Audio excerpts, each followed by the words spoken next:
Ini. Oh ya sudah. Oh tadi berarti mati sebelum. Yang mana nih? Tinggi. Sebelah.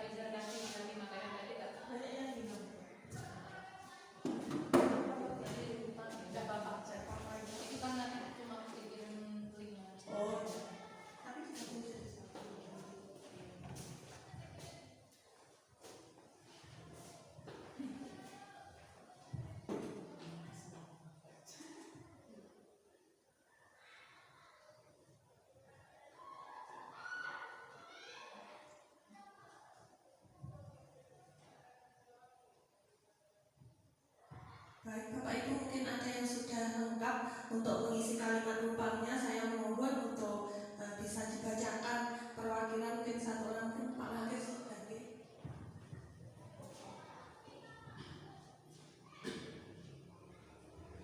Terima kasih waktu yang diberikan kepada saya. Saya di sini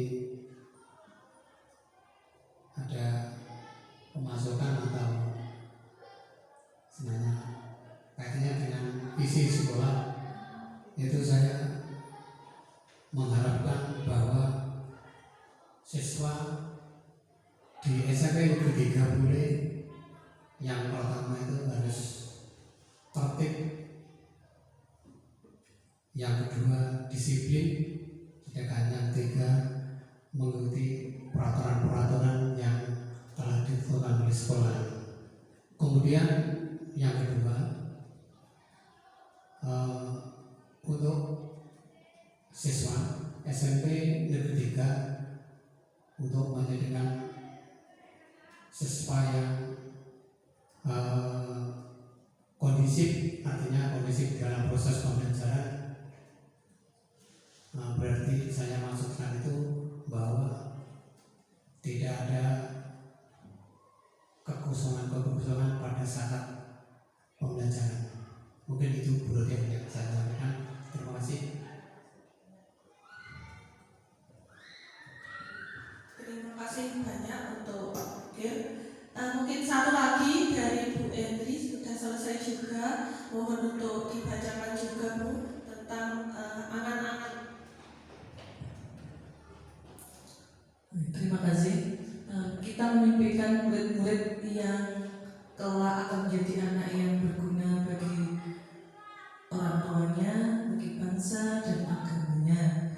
Sebenarnya kedua, kita percaya bahwa murid kita adalah murid-murid yang penuh dengan sumber daya. Jadi kita bisa menjadikan anak itu menjadi anak-anak yang berguna dan mempunyai akhlak yang mulia. Di sekolah kita mengutamakan pendidikan proses yang menjadikan anak-anak itu menjadi anak-anak yang punya karakter dan berakhlak mulia. Murid di sekolah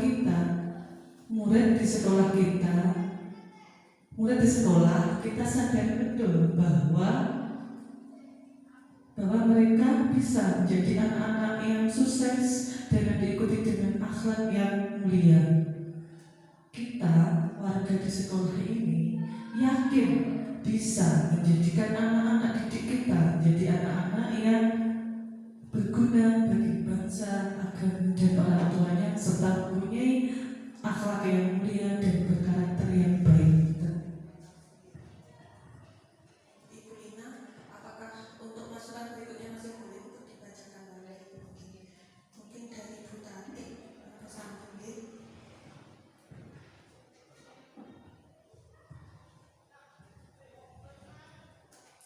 Terima kasih. Kita membimbingkan murid-murid yang disiplin dan patuh pada aturan. Kita percaya bahwa murid adalah kertas kosong yang perlu kita lukis. Di sekolah kita mengutamakan kedisiplinan.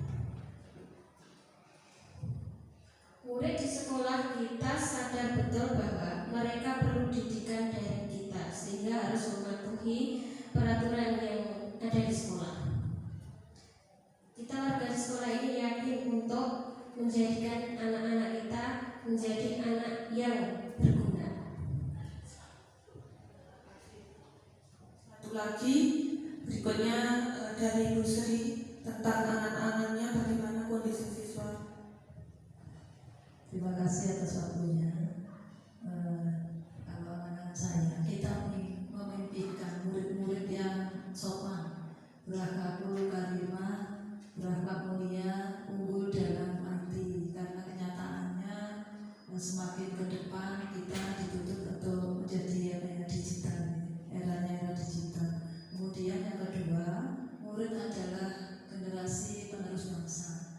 Murid adalah aset bangsa, dan di pundak mereka lah kejayaan bangsa ini akan didapatkan. Jadi mereka adalah titipan di masa depan. Kemudian yang ketiga, di sekolah kita mengutamakan disiplin. Apabila mereka belum mempunyai rasa disiplin secara intensif, berarti memang membutuhkan sentuhan kita, membutuhkan nurani kita dan kebersamaan kita di dalam membimbing mereka. Kemudian yang keempat, murid di sekolah, kita sadar betul bahwa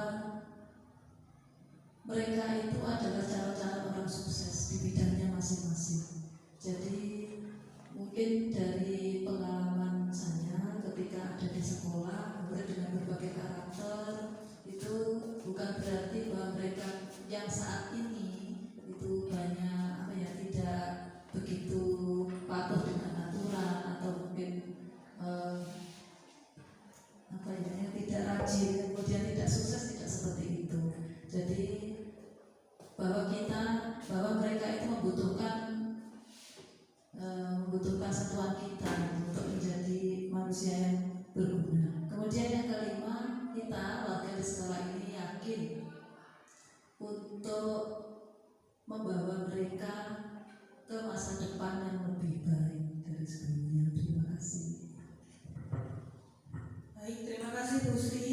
Terima kasih dari Bapak Ibu guru dan staf TU yang sudah memberikan sumbangan tentang idenya berkaitan dengan visi kita ke depannya, bagaimana anak-anak kita akan tumbuh dan menjadi orang yang sukses. Jadi di sini yang saya tangkap ada 2 poin, bahwa harapan kita anak didik kita kelak akan menjadi orang yang sukses.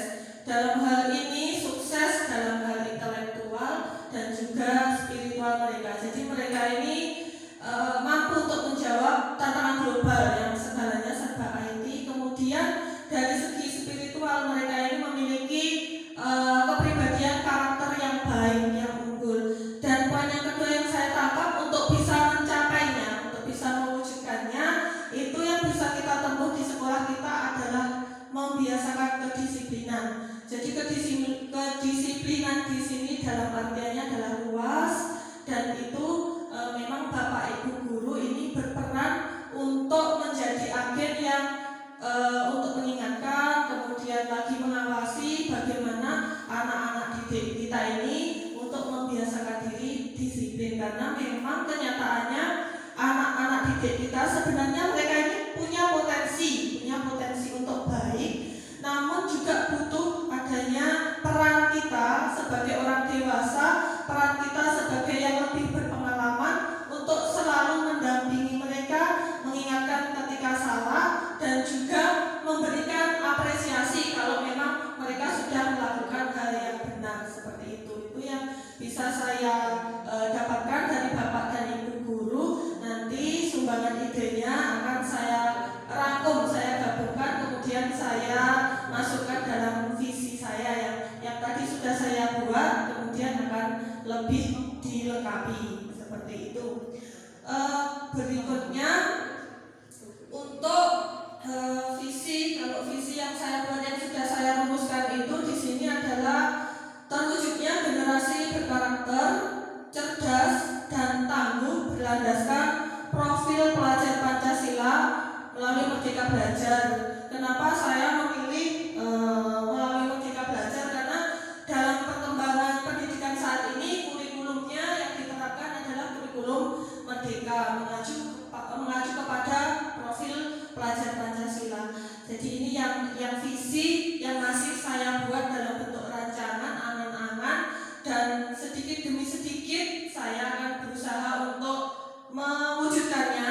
Tentunya untuk mewujudkannya bisa langsung seperti itu dalam bentuk perubahan yang nyata dan besar, tidak.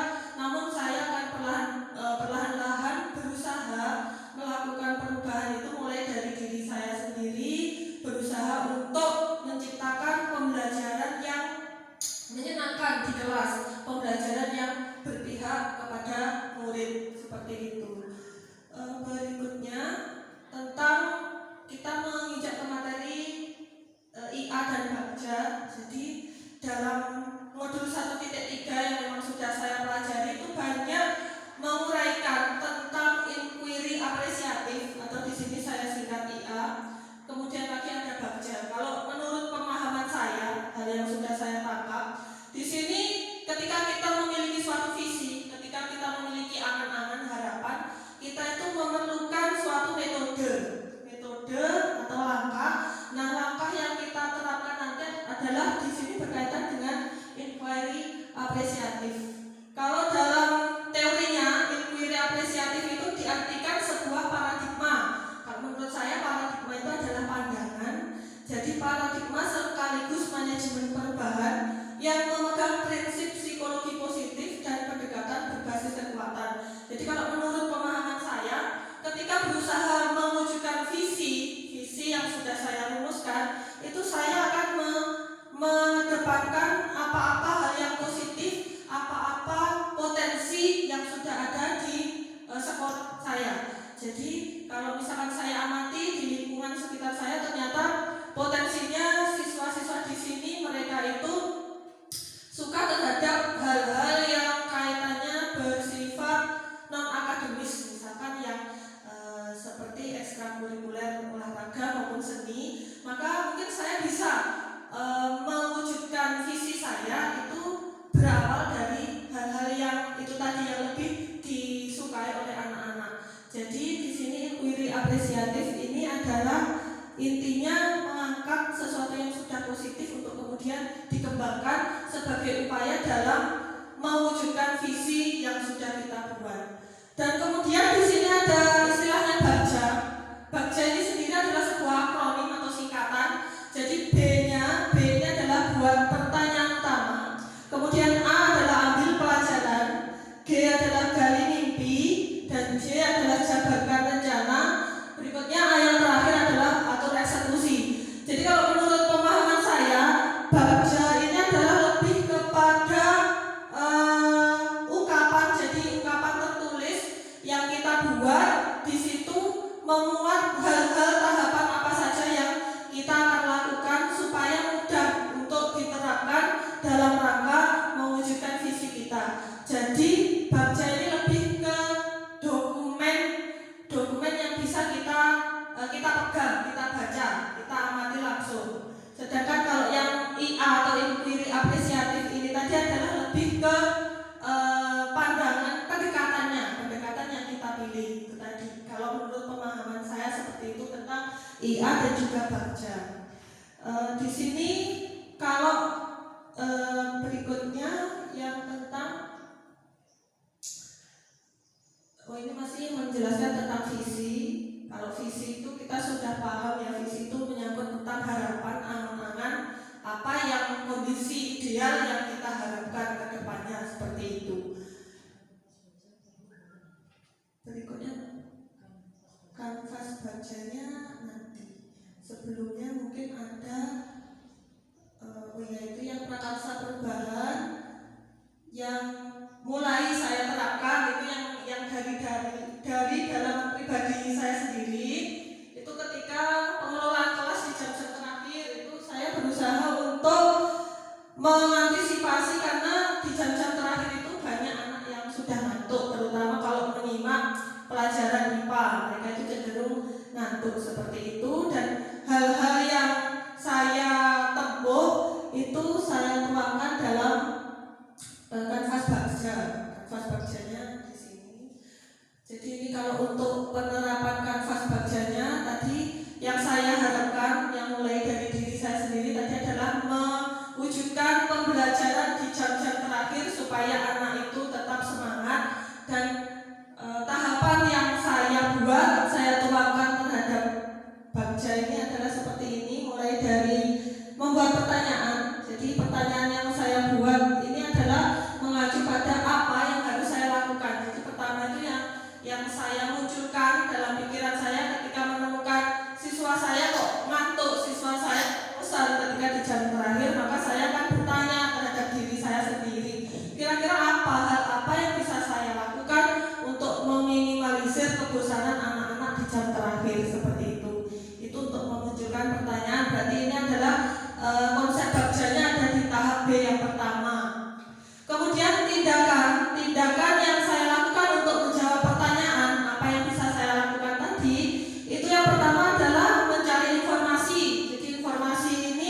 bisa saya peroleh di situ ada di buku atau jurnal internet, jadi browsing di internet kira-kira metode apa yang bisa saya terapkan untuk pembelajaran IPA sehingga di jam-jam terakhir itu anak lebih semangat.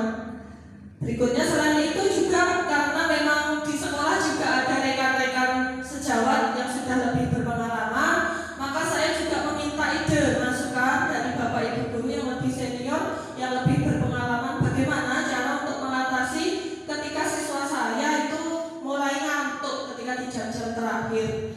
Ini adalah contoh dari bagja yang sudah saya buat. Berikutnya untuk tahapan bagja yang kedua, di tahapan ambil pelajaran. Jadi ini pertanyaan-pertanyaannya, siapakah orang yang pernah berhasil untuk menciptakan kondisi pembelajaran IPA yang menyenangkan? Jadi saya berusaha untuk mencari tokoh atau guru yang sudah pernah menerapkan pembelajaran yang mengasihkan, dan itu ternyata bisa untuk meningkatkan motivasi belajar anak-anak terutama di jam terakhir. Dan itu bisa saya temukan adalah dari rekan-rekan guru. Tidak harus rekan guru yang serumput mata pelajarannya, bisa juga dari mata pelajaran lain. Yang penting intinya adalah metodenya itu bisa saya terapkan di kelas saya, seperti itu. Untuk berikutnya lagi ada tahapan G, gali mimpi.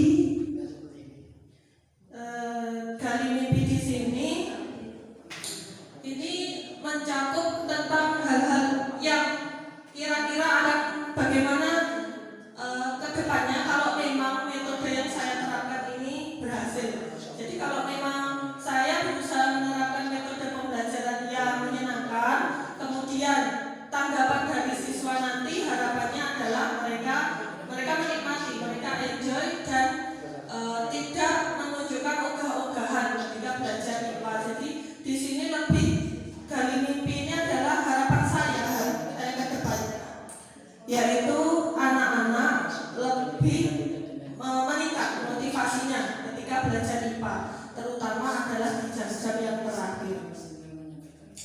Dan berikutnya adalah untuk C, jabarkan rencana.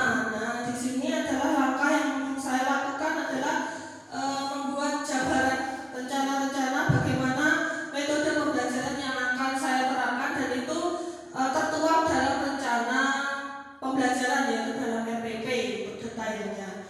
Dan yang terakhir untuk bagja tahapannya adalah A yang terakhir.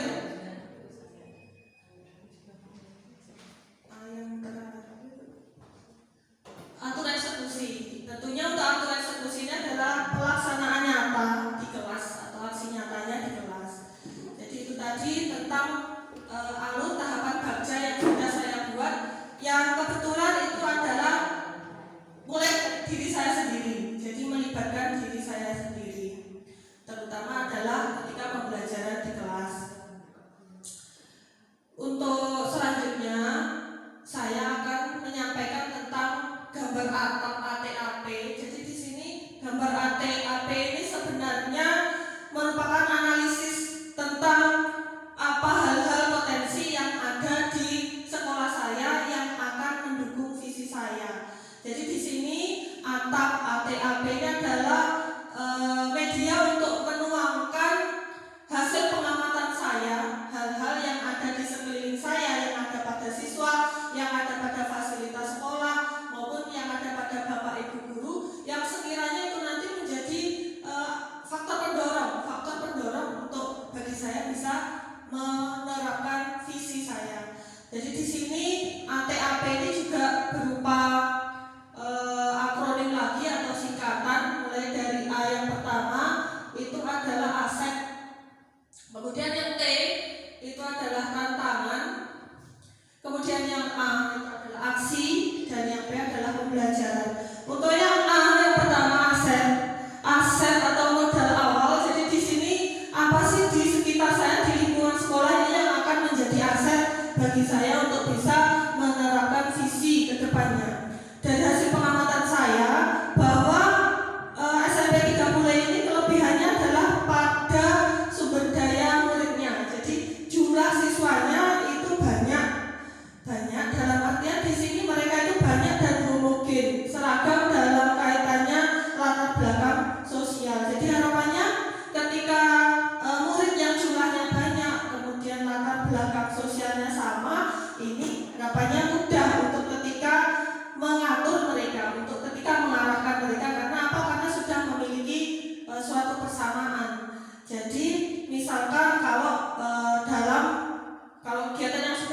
rasakan itu ketika menerapkan proyek P5 itu sebagian besar ini anak-anak di SMP 3 Bulan ini adalah berasal dari keluarga petani, pekebun. Jadi ketika penerapan proyek P5 diterapkan usaha untuk membudidayakan empon-empon, maka mereka kebanyakan anak-anak ini tanpa diajari itu sudah tahu bagaimana cara untuk bercocok tanam. Seperti itu mereka sudah tahu sebelumnya. Jadi itu adalah salah satu contoh bahwa ternyata keseragaman dalam hal latar belakang itu adalah memudahkan bagi saya misalkan berusaha untuk mewujudkan visi saya.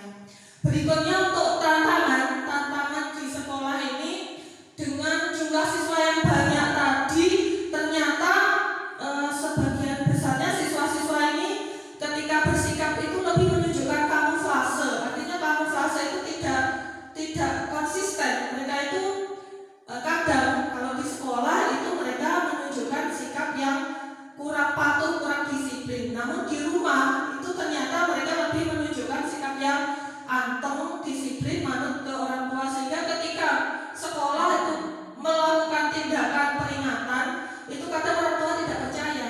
Orang tua itu merasa, loh kan di rumah anak-anak saya ini adalah anak-anak yang baik, anak-anak yang pendiam, tapi kenapa kok sekolah mengambil tindakan menjustis bahwa anak saya adalah bukan anak yang patuh. Jadi kadang seperti itu tindakan anak yang tidak konsisten, yang kamuflase, artinya di sekolah itu kurang baik namun di rumah baik, itu membuat kontra antara orang tua dengan warga sekolah.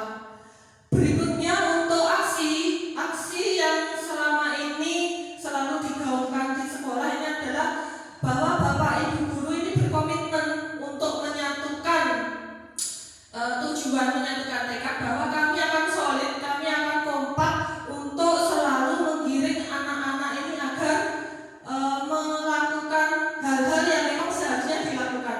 Artinya di sini kami harus kompak untuk selalu mengingatkan, tidak capek-capek untuk selalu menegur ketika anak-anak ini berbuat hal yang melanggar. Jadi kami dari Bapak Ibu guru sudah memulai untuk saling kompak, saling solid. Kami bergerak bersama-sama untuk mengawasi siswa, kemudian menindak tegas terhadap siswa yang memang itu tadi, misalkan menunjukkan sikap yang kurang baik, kurang pantas ketika berada di lingkungan sekolah. Dan berikutnya pembelajaran yang bisa diambil di sini adalah bahwa siswa itu ketika sudah dikawal oleh guru, kemudian selalu diperhatikan, itu mereka sedikit demi sedikit akan menunjukkan perubahan ke hal yang positif, menunjukkan anggago yang baik.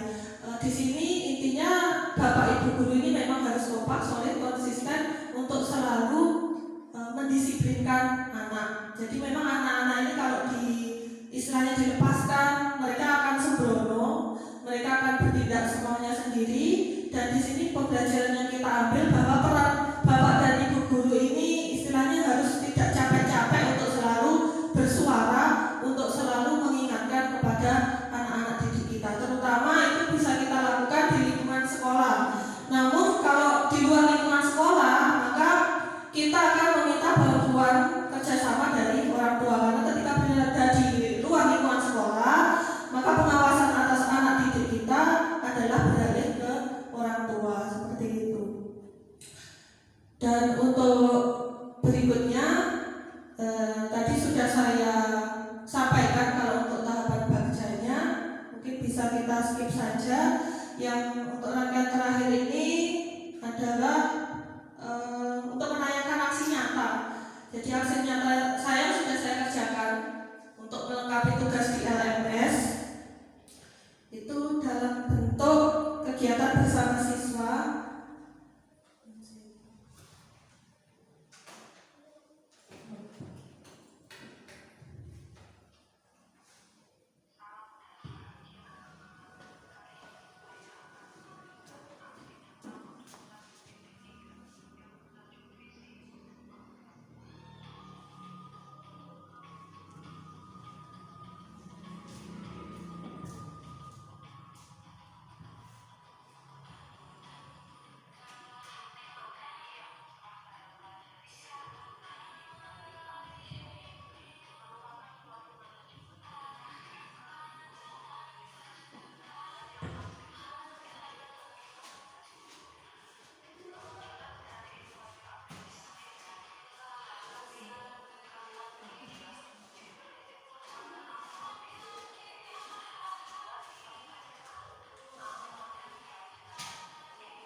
kasih Bu Rodia. Itu tadi diskusi tentang visi dan prakasa perubahan yang dipresentasikan oleh CGP kita. Memang benar bahwa anak itu beragam, ya. Anak itu tidak ada yang bodoh, yang ada adalah anak berkembang sesuai bakat minat masing-masing. Dan tugas kita di sini adalah menebalkan garis samar-samar yang ada pada anak-anak tersebut dengan pendidikan yang berdiferensiasi. Baik.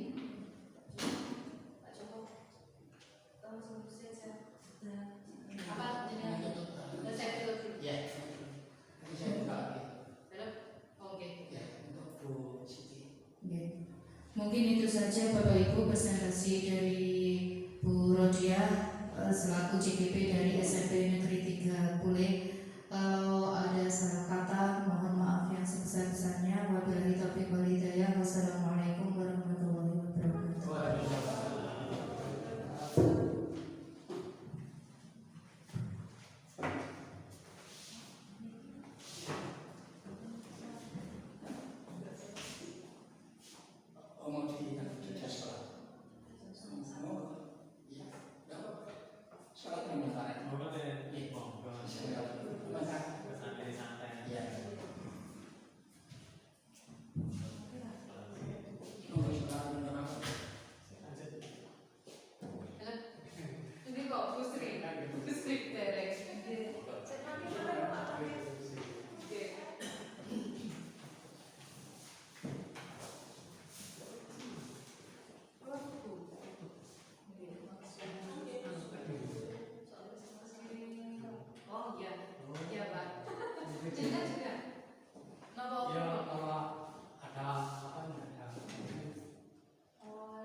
Dari Jumat malam kanan kiri podium, terus Sabtunya saya jam satu. iya. Iya Pak, Jijian tuh, itu ada satu tidak tahu bisa dipakai maupun Menerapkan PC baterai. Apa yang bisa? Oh gitu. PC baterai.